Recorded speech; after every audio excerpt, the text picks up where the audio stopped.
Du coup, donc moi, je vais vous parler, donc, comme je vous disais, je suis anesthésiste animateur avec Pierre Lavedan et Nadir Takar, que vous avez vu, je pense, depuis les cours d'hier. Dans le service, on tourne sur le bloc opératoire. Également, je ne sais pas si vous en présenter notre unité. On a une unité de réanimation avec 8 lits de réanimation. Donc, on tourne sur le bloc, après sur tous les actes courts, l'anesthésie pour les CT, les scanners, les IRM et puis tout ça. Donc, et ensuite, les patients viennent dans l'unité de réanimation qui est uniquement dédiée à la réanimation des cardiopathies congénitales de l'enfant et de l'adulte, donc essentiellement de l'enfant, essentiellement du post-op de chirurgie cardiaque, mais également du médical, notamment dans les chocs cardiogéniques qui ont besoin d'assistance ou toute assistance véno-artérielle ou véno-veineuse. En gros, mais pour ceux, quand vous passerez en stage, on aura l'occasion de vous présenter un peu plus notre unité.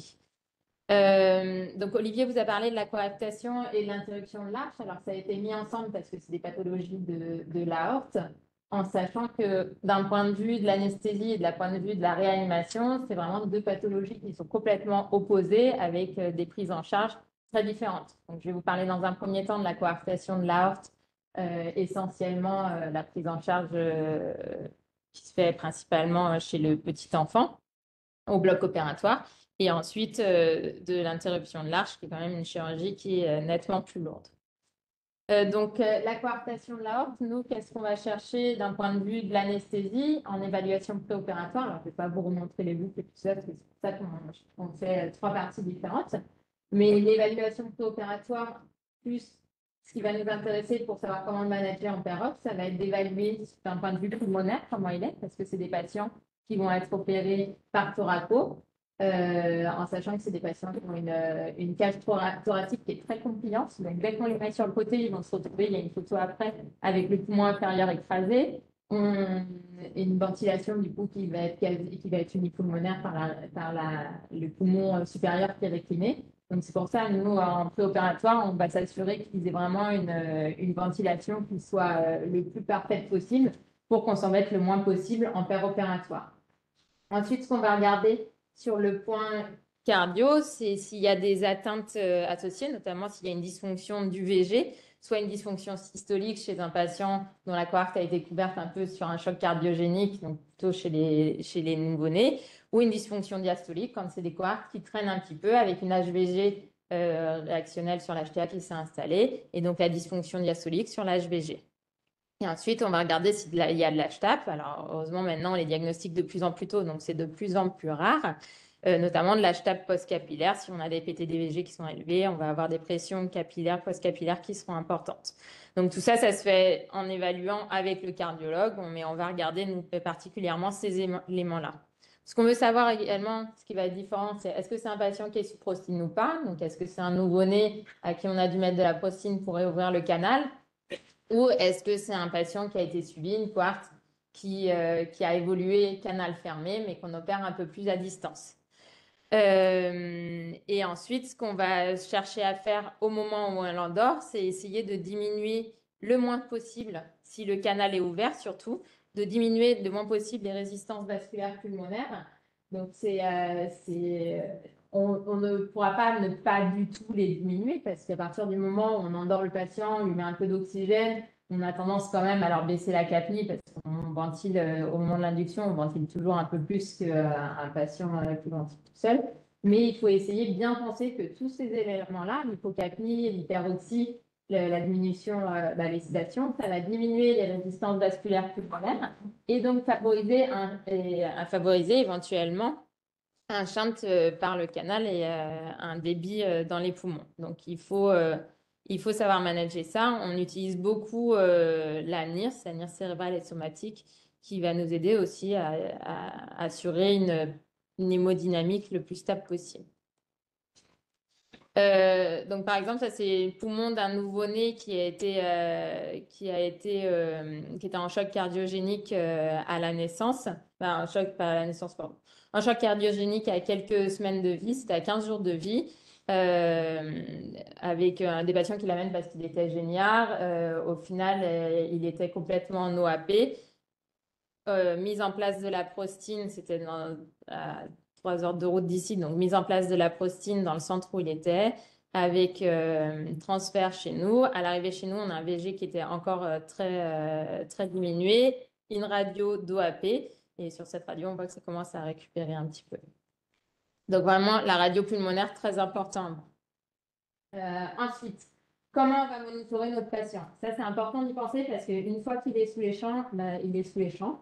Et c'est des patients qui font 3 kilos. Donc, si on veut essayer d'aller récupérer le bras droit pour finalement lui mettre une SAT parce qu'on s'est trompé, on l'a pas mis au bon endroit, le chirurgien ne va pas vraiment apprécier qu'on mobilise le patient à ce moment-là et à juste titre. Donc, le cathé, alors, François parlera plus des différentes techniques chirurgicales. Mais en gros, quelle que soit la réparation, ce qu'il faut retenir, c'est que la supérieure gauche, elle va être clampée. Donc, si on monitore tout, c'est la SAT et qu'on lui a mis un cathé radial gauche, on sera un peu embêté au moment du clampage. Donc, il faut penser, l'idéal, c'est de mettre un cathé radial droit, en sachant que ça dépend aussi du patient. Chez les petits patients, ce n'est pas toujours évident, mais au moins qu'on puisse monitorer la pression au bras droit. Si jamais c'est pas un cathé artériel, au moins laisser une PMI au bras droit. La SAT, il faut bien la mettre à la main droite et avoir également de quoi monitorer la pression au membre inférieur. Donc, idéal, c'est radial à droite et brassard à gauche pour pouvoir mesurer en fait un gradient au moment du déclampage. L'idéal serait de mettre également un cathé artériel fémoral, mais l'intérêt pour mesurer juste le gradient, il est quand même limité. Et il faut savoir que c'est des patients où le clampage aortique il va se faire pendant 20 minutes à peu près, chez des artères fémorales qui ne sont pas forcément très bien développées. Du coup, on a tendance à préférer quand même mettre plus juste une PMI, être le moins invasif, on va dire, possible. Et ça permet, par contre, il faut bien laisser le brassard, penser à le laisser pour pouvoir mesurer un gradient au déclampage. Qu'est-ce qu'on utilise d'autre comme monitorage? Alors la MIRS, on utilise donc la mesure de la saturation régionale en oxygène. On utilise de plus en plus avec des capteurs qu'on va mettre en cérébral et en rénal. Là, on a différents profils de MIRS qui ont été publiés et notamment, on va avoir en fonction des patients. Donc là, on a les profils de NIRS et ici, les profils de NIRS cérébral et les profils de NIRS systémique. La NIRS cérébrale, on voit qu'elle peut être modifiée au moment du clampage, le moment du clampage, grâce à l'autorégulation cérébrale, avec une petite augmentation quand même au moment du clampage, parce que quand on clampe, on a une hypertension au niveau des supérieurs. Donc, une meilleure perfusion cérébrale. Heureusement, tous les patients que j'ai vus qui ont été opérés, le Willis est quand même très compétent et ça permet, même si le clampage, alors je vais remonter, est très étendu et que la carotide, gauche et clampée, on a très peu de différence de NIRS entre la NIRS à droite et la NIRS à gauche grâce à la perfusion cérébrale et au Willis.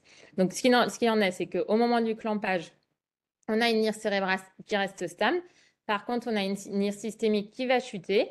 Et en fait, plus on est petit, plus la NIRS elle diminue. Pour quelle raison? C'est que plus on est grand, plus il y a des collatérales qui sont mis en place. Les collatérales par les vertébrales, par tous les vaisseaux qui peuvent se développer en amont de la coarctation pour aller perfuser en bas. Donc là, on voit très bien, ce papier il démontre très bien. Quand on est en néonate, la NIRS systémique est chute. Quand on est un enfant, donc plus grand, et je que vous avez mis à partir de 2 ans, si mes souvenirs sont bons dans le papier, et on va avoir des NIRS qui vont être plus stables grâce à cette perfusion. Qu'est-ce qu'on monitore d'autre? Également, on va mettre une voie veineuse centrale, déjà pour pouvoir apporter, parce qu'au moment du déclampage, on va devoir remplir beaucoup. Donc, on est content d'avoir quand même un bel abord veineux fiable. Et également pour pouvoir mesurer la PVC, parce que se pose la question de l'ETO. En pratique, l'ETO en décubitus latéral, on ne voit rien. Donc déjà, il faut avoir chez les petits, il faut avoir des sondes adaptées, ce qu'on appelle les sondes micro qu'on peut mettre chez les tout petits. Et en fait, les rares fois où j'ai essayé de les mettre en me disant, bah, comme ça, je vais pouvoir monitorer la fonction VG si le clampage dure un peu trop longtemps et savoir s'il commence à être défaillant sur l'HTA, en fait, on voit rien. Donc, c'est pour ça, la PVC, c'est un peu le seul moyen de voir si on a une augmentation des pressions intracardiaques. Et ensuite, il faut monitorer la température centrale. Ce qui est démontré, on n'a pas besoin de faire une hypothermie profonde pour une chirurgie de coarctation au moment du clampage aortique. Mais par contre, ce qui est important, c'est de s'assurer qu'il n'y ait pas d'hyperthermie. Donc, il faut être en normothermie, en tout cas pas supérieure à 37. Et l'idéal, c'est d'être aux alentours de 36. Mais pas trop bas non plus, parce que plus bas, bah, ça donne des problèmes de coagulation sans intérêt sur les complications neurologiques qui sont quand même très rares dans les chirurgies de coarctation. Donc, comme je disais tout à l'heure, l'évaluation pulmonaire, elle est très importante parce que ça, c'est la position d'un patient qui va être opéré d'une coarctation. Donc, le poumon inférieur complètement comprimé, avec le poumon supérieur qui, là, bah, est bien content. Mais au moment où les chirurgiens vont inciser, ils vont mettre leur valve souple pour récliner le poumon et pouvoir accéder jusqu'à l'aorte, bah, là, on va se retrouver avec une ventilation qui va se faire sur deux demi-poumons, on va dire. Donc, on va être gêné. Si en plus, il y a des problèmes ventilatoires hautes, ça va être embêtant. La question de la carlinse, de l'intubation sélective, on n'a pas de sonde double lumière adaptée aux patients de moins de 10 ans parce qu'elles sont trop grosses. Ce qu'on peut faire pour faire éventuellement, si vraiment on veut une ventilation sélective, bah, il suffit de pousser soit un bloqueur, soit il suffit de pousser la sonde aussi, mais en sachant que au final, les chirurgiens, ils sont pas, en tout cas, nous, ils se plaignent pas beaucoup avec les valves, ils arrivent à bien récliner le poumon et à bien s'exposer. Donc, c'est une ventilation équivalente à une ventilation unipulmonaire. Donc, on va utiliser des petits volumes courants avec une fréquence respiratoire élevée et surtout, on va tolérer au moment de la chirurgie, on va tolérer une acidose respiratoire parce qu'il sera forcément présente. On aura des ETCO2 élevés. Si on fait un gaz du sang, on aura une acidose respiratoire. Alors, il ne faut pas descendre jusqu'à 7 de pH, bien évidemment, mais c'est tout à fait normal d'être aux alentours de 7,20 de pH et tout à fait tolérable. Le but, c'est que la chirurgie soit le plus rapide possible. Tout le monde est content, plus la chirurgie est rapide, plus on va récupérer de poumons et mieux ça va se passer. Donc, si on commence il faut tolérer en fait le plus possible ce qui est tolérable. Si tu portes sur le plan hémodynamique, qu'on a des NIRS qui sont corrects, on arrive à l'oxygéner, eh ben, on va faire au mieux, mais attendre surtout, laisser les chirurgiens tranquilles pour que leur clampage dure le moins longtemps possible et qu'après on puisse récupérer les deux poumons et faire nos manœuvres de recrutement. Il faut bien ne pas oublier les manœuvres de recrutement à la fin. Et on va jouer surtout sur la PEP et la FiO2 en opératoire. Comment on va gérer sur le plan hémodynamique? Donc, sur le plan hémodynamique, pour les anesthésistes d'entre vous qui font surtout de la chirurgie cardiaque adulte ou vasculaire adulte, c'est comme pour les clampages de l'aorte abdominale. Au moment où on clope, on augmente la post-charge avec une HTA qu'il faut tolérer. C'est normal qu'on ait une hypertension. Si jamais on mesure, alors il y a des gens qui disent que si on mesure la pression en distalité, en distalité de la coarctation, il faut qu'on ait chez un adulte plus de 50 mm de mercure et chez un nouveau-né plus de 30 mm de mercure. Comme je disais, en pratique, nous, on ne le mesure pas parce qu'on estime que c'est trop invasif de mettre un KTA c'est un clampage qui dure que 20 minutes. Mais c'est pour ça qu'il faut tolérer quand même une hypertension. On ne va pas pouvoir normaliser la tension et surtout, il n'y a pas d'intérêt. Le VG, à partir du moment où il a récupéré en préopératoire, alors si c'est un patient qui est arrivé en choc cardiogénique, bah, justement, on va attendre qu'il récupère en préopératoire une fonction correcte pour pouvoir tolérer une hypertension au moment du clampage. On peut, si vraiment cette hypertension elle est trop importante, on peut jouer avec des vasodilatateurs.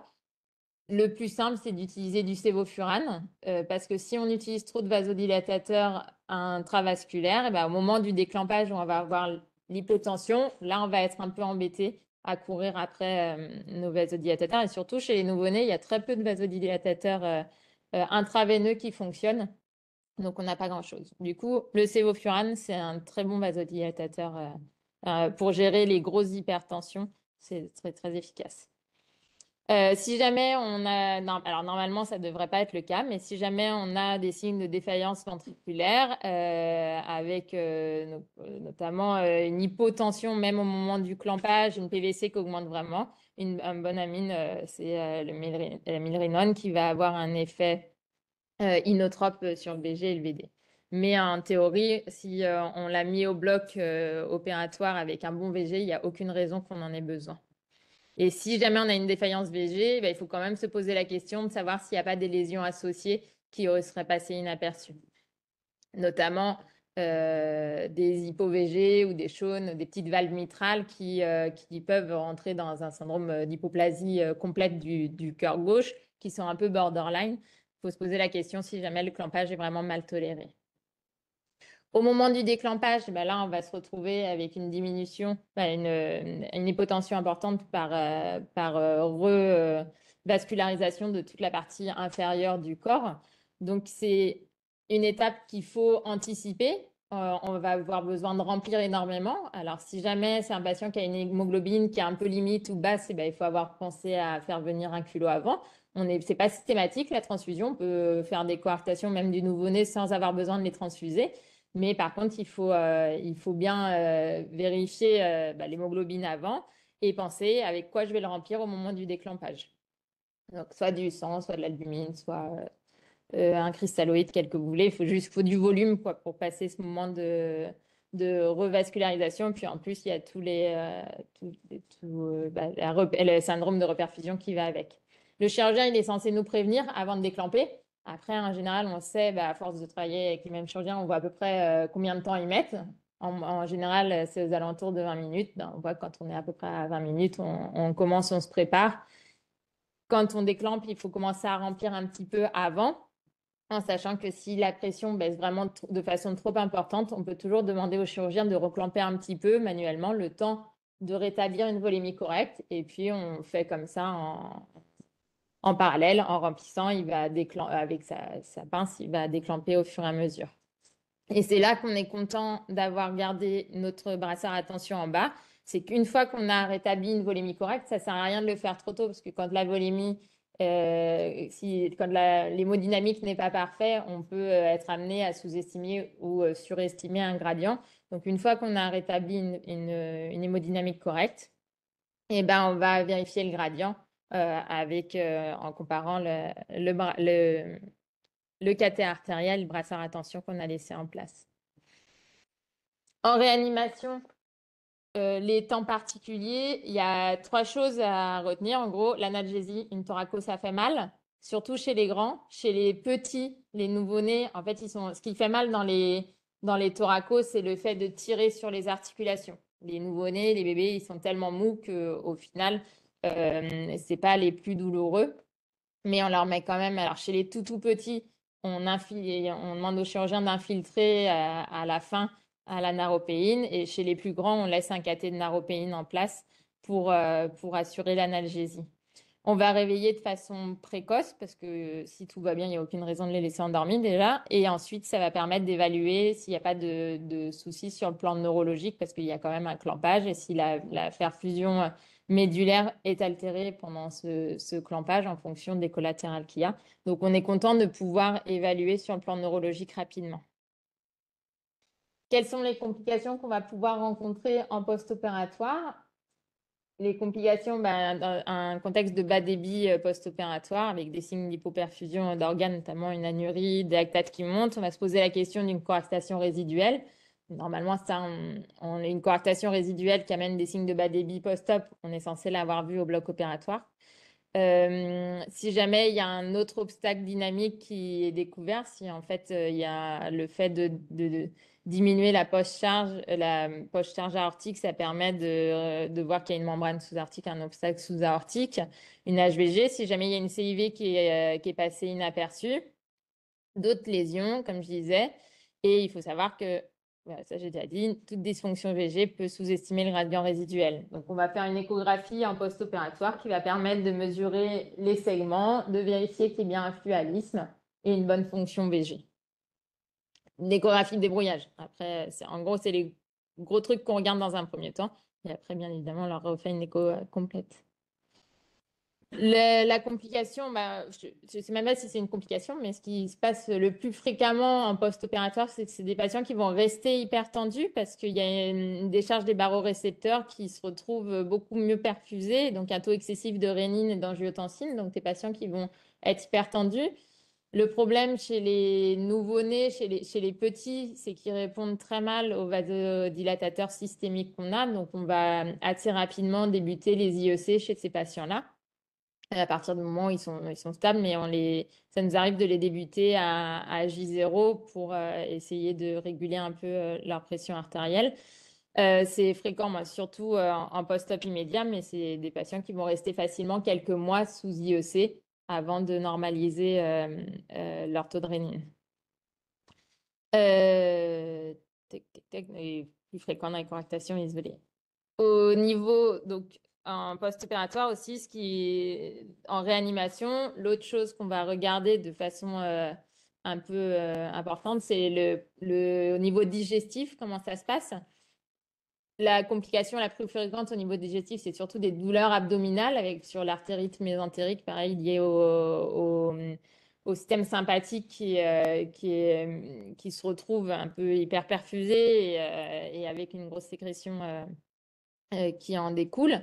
Et donc, au moment de la reprise d'alimentation, des patients qui vont être douloureux. Donc, on reprend très progressivement l'alimentation et d'autant en plus, c'est des patients qui peuvent avoir eu des hypoperfusions du système digestif et qui sont à risque d'entérocolite. Donc, coarctation égale attention au ventre en post-opératoire. Les facteurs de risque d'entérocolite, bah, c'est des patients qui sont prématurés, puisque rien que la prématurité est un facteur de risque isolé d'entérocolite. Des patients qui ont été retrouvés en choc cardiogénique avec du bas débit préopératoire. Et c'est les patients qui sont le plus à risque. Au final, plus on est grand, plus on a des collatérales qui sont mises en place. Donc, moins on est à risque d'entérocolite nécrosante. Mais par contre, on est à risque quand même d'artérite et de douleur abdominale à la reprise de l'alimentation. Donc, la reprise de l'alimentation, très progressive, en s'assurant qu'il y ait bien une reprise de transit en même temps. Dans les autres complications qu'on va avoir, bah, c'est le chylothorax, notamment vu que c'est une thoraco et que c'est petit et donc on ne voit pas forcément le canal thoracique. Il faut penser au chylothorax dès qu'on a un épanchement pleural qui persiste. C'est pas forcément chyleux, bah, c'est pas forcément laiteux, mais dès qu'on a un épanchement pleural récidivant ou un drain pleural qui donne en continu sur une cohorte, il faut y penser assez facilement et pas hésiter à chercher les triglycérides et les chylomicrons. Il faut penser également à changer la voie veineuse centrale. Parfois, chez les petits, on se rend compte qu'une voie veineuse centrale en veine cave sup, ça fait une hyperpression, même pas forcément sans thrombose associée, mais on peut avoir une hyperpression veineuse qui favorise un chylothorax. Donc, il faut les mettre bien évidemment en alimentation sans lipides, mais aussi bien penser à changer la voie centrale. Parfois, rien que de changer la voie centrale, ça règle le problème. Ce n'est pas forcément une plaie du canal thoracique. Et les troubles neurologiques, heureusement les moins fréquents, mais les plus embêtants, c'est extrêmement rare chez le nouveau-né, il n'y a même pas de chiffre. Et après, chez l'enfant de plus d'un an, on parle de 0,1 à 0,4%. Avec des facteurs de risque qui sont la durée du clampage. L'augmentation, elle est surtout pour les clampages de plus de 90 minutes. Donc, c'est quand même 90 minutes, c'est vraiment très, très long. S'il y a peu de collatérales qui sont mises en place et l'hyperthermie est un facteur de risque de paraplégie post-opératoire. Et après, on va avoir d'autres complications qui ont été décrites. Notamment, on voit bien la fonction de l'anatomie. On peut avoir des lésions, la coarctation, elle se retrouve ici. Donc, on est quand même proche de pas mal de choses, notamment on peut avoir, même si là, ça paraît grand, mais c'est tout petit, donc il peut y avoir des lésions du nerf phrénique ou récurrentiel. Pardon. Donc, juste un petit cas clinique rapidement, si ça veut bien se mettre en place. Un bébé qui est né alors il y a 4 ans maintenant, à J4 de vie, donc assez rapidement. Il était sorti chez lui à J2 de vie. Ses parents le ramènent aux urgences parce qu'il est tachycarde, marbré, avec là vraiment la clinique complète, une absence de poux fémoraux et un gradient tensionnel qui est retrouvé. Il y a une échographie qui est faite et donc il y a une coarctation qui est distale avec un canal artériel en cours de fermeture et surtout un VG déjà qui en souffre, qui est hypokinétique et un VD qui est dilaté sur l'HTAP postcapillaire, entre autres. Il est pris en charge, il a gazissant, des lactates à 6, donc vraiment une hypoperfusion périphérique importante, une saturation à 96, donc des troubles de ventilation sur la surcharge pulmonaire. Il est donc sédaté, intubé, mis sous chorotrope pour favoriser pour aider le VG et surtout mis sous prostine pour lever la coarctation. Même si ça rouvre pas forcément le canal directement, au moins ça va lever la zone qui est coarctée, les cellules du tas de la zone qui est coarctée. Ça lève la post-charge assez rapidement. Dès le lendemain, eh ben, il récupère une fonction normale et du coup, il a pu être opéré avec une ventilation qui s'est normalisée également. Et donc, il a pu être opéré dès le surlendemain, à J3 de son arrivée et de son choc. Il est extubé à J1 post-opératoire. Il est hypertendu. C'est vraiment le classique de la coarctation qui est pris en charge dans les premiers mois de vie. Il est hypertendu, on lui met de l'Eupressile qui ne suffit pas. Du coup, on introduit du Lopril assez rapidement. On sèbe les amines. Alors, les amines, vu qu'il avait du chorotrope en préopératoire, on l'a laissé pour le péropératoire, un peu par excès. Mais surtout parce on s'est dit, il a fait un choc cardiogénique il y a 2 jours. Ça fait pas de mal de lui laisser un petit peu d'amine. Et donc, il est, le chorotrope est assez rapidement, l'amylridone est assez rapidement sevré. Dans les suites, il a présenté des problèmes surtout d'hypertension pour lesquels on a eu besoin d'escalader pour des bêta-bloquants. Et à 4 mois de vie, il a été repris pour une dilatation au cathé parce que plus on est opéré petit, plus on risque de recoarter. Donc, c'est pour ça que souvent, on essaye d'attendre le plus possible chez les patients qui n'ont pas forcément besoin de prostine ou de réouvrir le canal. Ils sont suivis les premiers mois de vie pour les opérer. Alors, on dit les opérer avant qu'il soit trop tard, mais c'est-à-dire les opérer quand ils commencent, avant qu'ils aient une dysfonction VG associée, mais pas les opérer non plus trop tôt pour essayer de limiter le risque de recoartation après, qui peuvent être traités en percutané, mais parfois on est amené à les réopérer. Et je vous invite à lire, il y a un papier qui a été publié il y a 5 ans sur le management des coarctations. Il est très bien fait, notamment les schémas pour expliquer les différents types de chirurgie sont très clairs. Donc n'hésitez pas à aller le récupérer. Vous me le demandez, je l'ai, je peux vous l'envoyer parce que je ne sais pas s'il est facilement accessible. Un petit mot sur le syndrome de coarctation. Alors, Olivier, il vous en a pas trop parlé, mais ce que je vous ai dit, c'est que ce qu'il faut vraiment s'assurer, c'est qu'il n'y ait pas de lésions associées, en tout cas pas de lésions associées géantes. Syndrome de coarctation, qu'est-ce que c'est? C'est une coarctation plus une CIV. Et dans ces cas-là, on va pas les prendre en charge comme les coarctations simplex. Donc, il y a 2 options. Soit on va se retrouver à faire à les opérer de leur coarctation plus un cerclage, donc par thoraco, soit on va faire une cure complète. Pourquoi, en gros, on aimerait bien faire une cure complète à tout le monde? Le problème, c'est qu'une cure complète, ça va revenir à les opérer comme pour une interruption de l'arche, dont je vais vous parler juste après. Donc, c'est-à-dire une chirurgie sous CEC, perfusion cérébrale sélective, en hypothermie, longue, de la réanimation pendant 2-3 jours et surtout fermeture des CIV par un patch avec les risques, on vous en a parlé ce matin, de BAV post-opératoire, entre autres. Donc, c'est pour ça, on ne peut pas faire de cure complète à tout le monde, notamment si la CIV elle est large, si le patient est petit, le risque de la CEC, très petit, le risque de la CEC et le risque neurologique de la CEC est trop important. S'il y a des CIV multiples, dans ces cas-là, on va faire une chirurgie d'attente, c'est-à-dire on va lever la coarctation et faire un cerclage pour limiter l'hyperdébit pulmonaire lié à la CIV. Et tout ça, ça se fait par thoraco. Ils font la coarctation par thoraco et le cerclage en même temps. Si... C'est pas fini.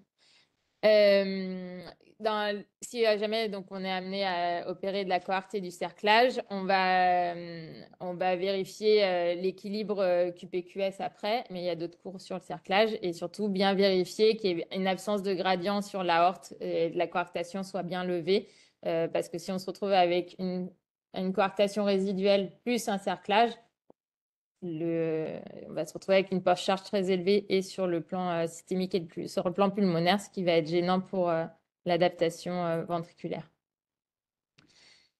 La coarctation de l'adulte et du grand enfant, en général, c'est une prise en charge qui est interventionnelle le plus possible, donc par cathétérisme. Ensuite, si jamais c'est une prise en charge chirurgicale, va se poser la question soit d'une thoraco ou d'une sternotomie, mais ça, c'est plus discuté au cas par cas. Et surtout, ce qu'il faut savoir, c'est que le risque de saignement est très important parce qu'il y a des collatérales qui se sont mis dans tous les sens. Donc, aussi bien les mammaires que les vertébrales, du coup, que ce soit en sternotomie ou en thoracotomie, il y a un risque de saignement à l'incision qui est vraiment majeur. Et donc ensuite, la prise en charge de l'interruption de l'arche aortique. Donc ce que je vous disais, on n'est pas du tout, c'est dans le même thème parce que c'est sur l'aorte, mais au final, on n'est pas du tout dans la même prise en charge chirurgicale et anesthésique et au bloc opératoire et après en réanimation.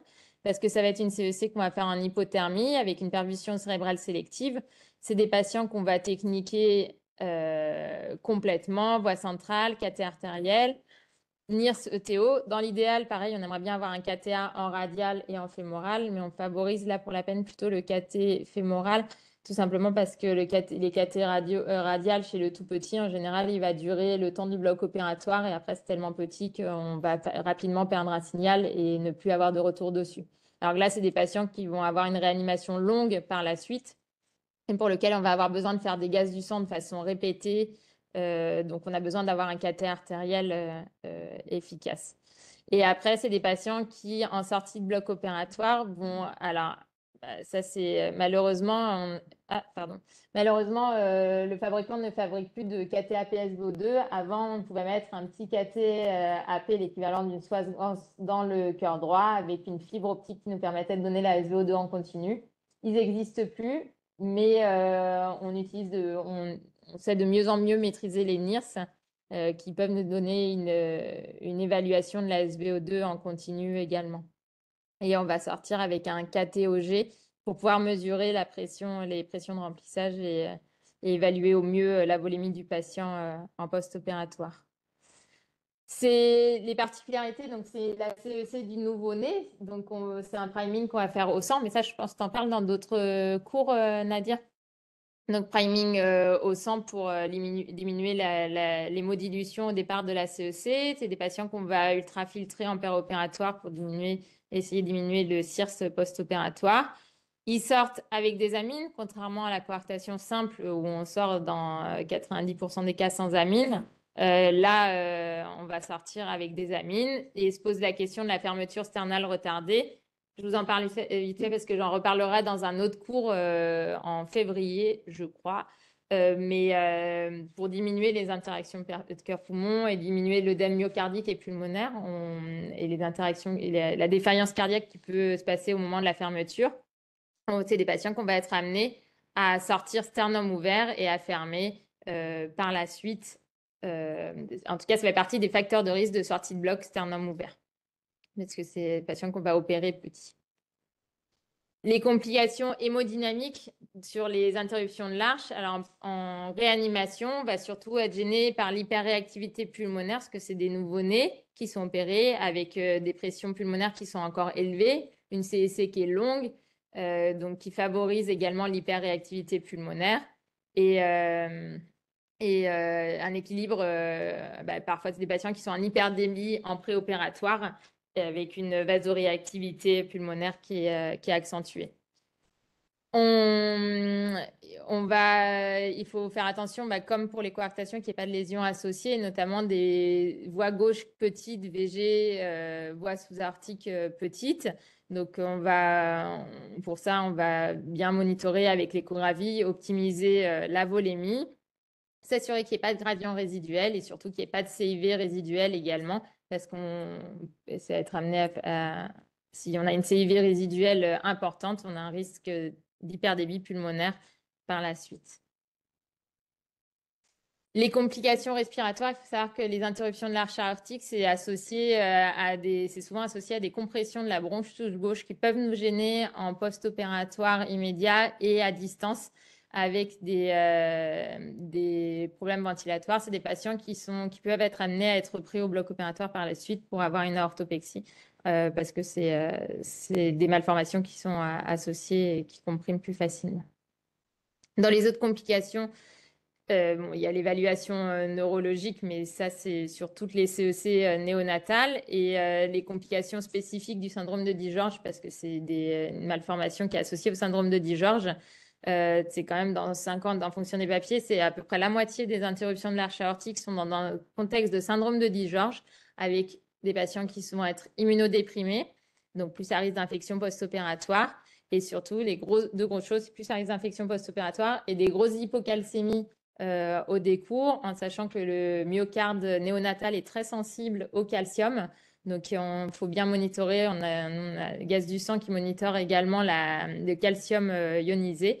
Et il faut faire attention, syndrome de Dijorge égale hypocalcémie. Et ensuite, les autres risques de complications, c'est les chylothorax, parce que c'est une CEC, enfin, c'est une chirurgie, un thorax qui est petit. Les risques de recoartation à distance, entre autres. Vu qu'il est parti, on va pouvoir faire la dernière diapo. Juste un cas clinique rapidement. Un patient là ça date d'il y a 6 ans. C'est le cas typique de l'interruption de l'arche aortique avec une interruption de l'arche CIV, 2,9 kg. Il a été opéré, une CEC, donc sortie du bloc sternum ouvert avec du NO pour l'hyperréactivité pulmonaire, une dialyse péritonéale parce que c'est des patients qui vont être défaillants rénaux dans les premiers temps post-opératoires. On essaye de fermer AJ2, ça ne marche pas parce qu'il se dégrade sur le plan hémodynamique. Du coup, finalement, on ferme AJ4, ce qui va permettre de sevrer les amines dans la semaine qui suit.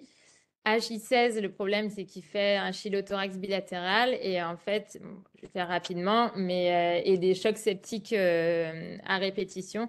Et le problème, c'est qu'il avait entre autres des thromboses un peu de tous les axes veineux parce que c'est un patient qui avait pas mal saigné en péropératoire sur la chirurgie longue, l'hypothermie, pour lequel on avait dû faire du Novo-7 qui avait thrombosé plusieurs endroits.